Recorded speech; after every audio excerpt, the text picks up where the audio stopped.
মহান রব্বুল আলামিন ফেরেশতা রিদওয়ানকে ডেকে বলে, রিদওয়ান,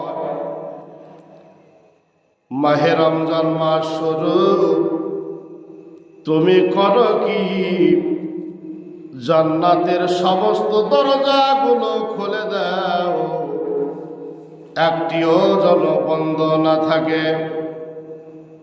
এ জাহান্নামের ফেরেশতা মালিক, তুমি জাহান্নামের দরজাগুলো সব বন্ধ করে দাও, একটিও যেন খোলা না থাকে।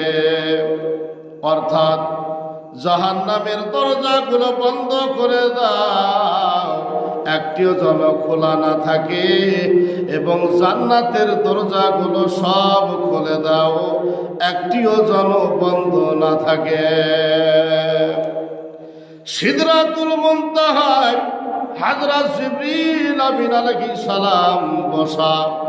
মহান রব্বুল আলামিন জিবরিল ফেরেশতাকে ডাক দিয়ে বলেন, এ জিবরাইল শোনো, তুমি পৃথিবীতে নেমে যাও এবং অবাধ্য শয়তানদেরকে তুমি শৃঙ্খলা বন্ধ করে বেরিয়ে পরিয়ে দাও, লোহার চেন দিয়ে তাদেরকে বেঁধে দাও এবং ওই সমুদ্রের গভীরে নিক্ষেপ করো, ফেলে দাও যেন